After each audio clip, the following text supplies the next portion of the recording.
Hello my friends and welcome once again to another episode of Tony's Comfort Kitchen, the home of comfort food. Now hopefully you may hear a slight whirring in the background. I've no idea whether my mic here is picking it up, but I've got a fan going in the background because outside it is 90 degrees Celsius. It's so damned hot. What's that, 104, 105 Fahrenheit. It's not good. So I've got a fan going, so I don't know if I have to pick it up or not. But anyway, whatever. So one of my nieces actually said to me once that my site would never be a proper comfort food site if I didn't include a mac and cheese recipe. And I thought, yeah, you're damn right. I always was going to put one in at some time anyway. So I thought I would do this one today. Now this one isn't one of your usual mac and cheese recipes. It's actually a beer mac and cheese. Now, I don't know if you've heard of this before. I hadn't until a few weeks ago. Gave it a go, and it was bloody awesome, I'll tell you. So that's what I'm going to do today. So let's get on. Okay, so here are the ingredients. First of all, we have 220 grams of macaroni. I live in France, and I get the impression that French macaroni is about half the size of everybody else's. Am I right or am I wrong? I don't know. It just seems very small to me. Anyway, whatever. We've got 220 grams of macaroni. We have 150 grams of grated cheddar. And we have 150 grams of grated mozzarella. On top of that, we'll have some garlic. This is garlic paste, but you can use clove of garlic if you want. A couple of cloves. Then we have half a litre, 500 millilitres of milk, and yes, this is weird, I know, but we've got some beer. We're going to use about 250 millilitres, so I won't use all that can. And finally, some butter, which will melt, which I won't take much melting because it's almost there anyway, because of the heat. And I think that is it, so let's crack on with it. Okay, so we'll start by putting about 25 grams of pretty much melted butter into the pan to melt.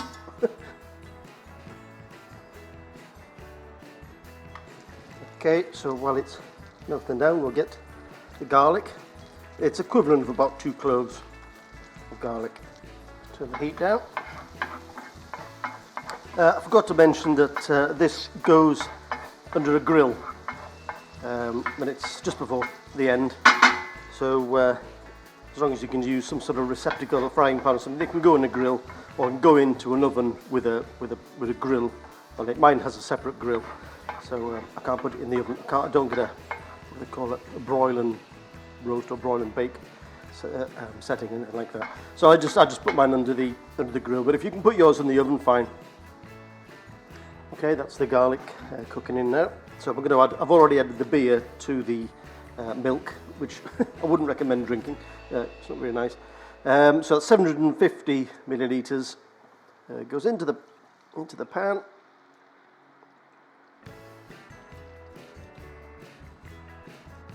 Let that heat up. Okay, that's starting to heat up a little bit now. We just want to let it come to a sort of what we'll call a rolling bubble. I'll add a little bit of salt.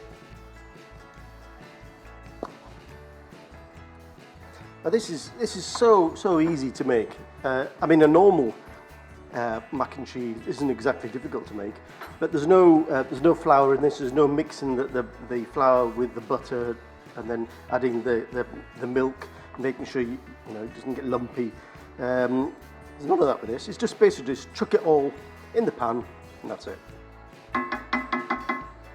Now I know a lot of these mac and cheese dishes have bacon in, and my sort of slightly more traditional version usually has bacon in it, but I left it out of this version just to give the beer and the milk a chance to shine through in the flavour. The liquid's starting to bubble there, starting to boil, or boiling soon. Just please remember this is milk in a pan, and you turn your back for 2 seconds and it will boil over. So just be careful. Okay, it's almost boiling. I'm going to put the macaroni in.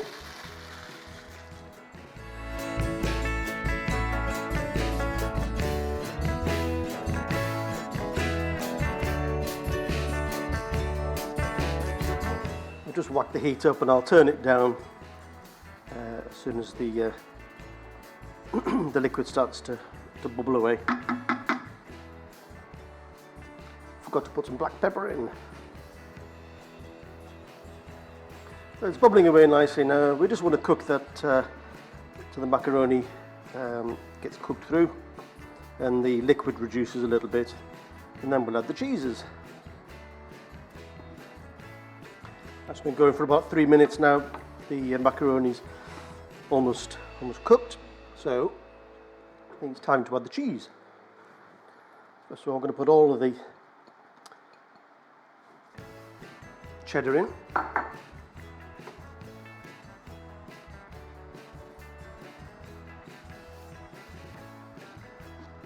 Just let that melt down.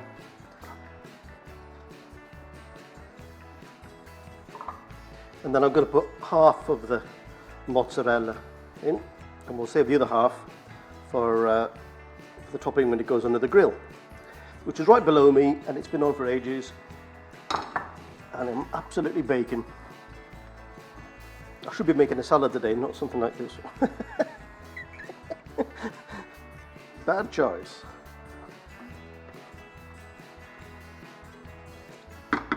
Just let that bubble away for a few seconds. Okay, so we'll turn the heat off, and I will put the rest of the mozzarella on the top, and then, as I say, we'll put it under a grill. We've got the grill set to maximum for about, I don't know, 10 minutes or so, 7-10 minutes, just until everything is looking nice and crisp on the top. Okay. Okay, and there we have it, my friends. That has been under the grill for about 7 minutes, and it looks fantabby-dozy. I'm not going to eat it because it's absolutely baking. Ah.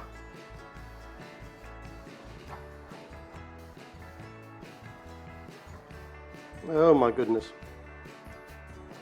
That looks fantastic, and I'm sure it will taste fantastic.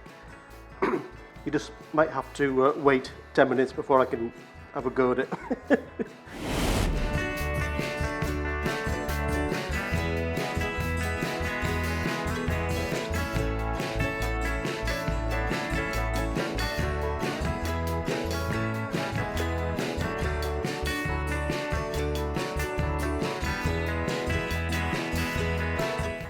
Okay, my friends, excuse me for looking rather frazzled, but with the heat here and that grill and the stove top on, the heat was a bit much.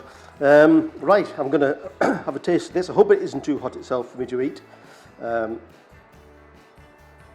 we go. That's good. Oh,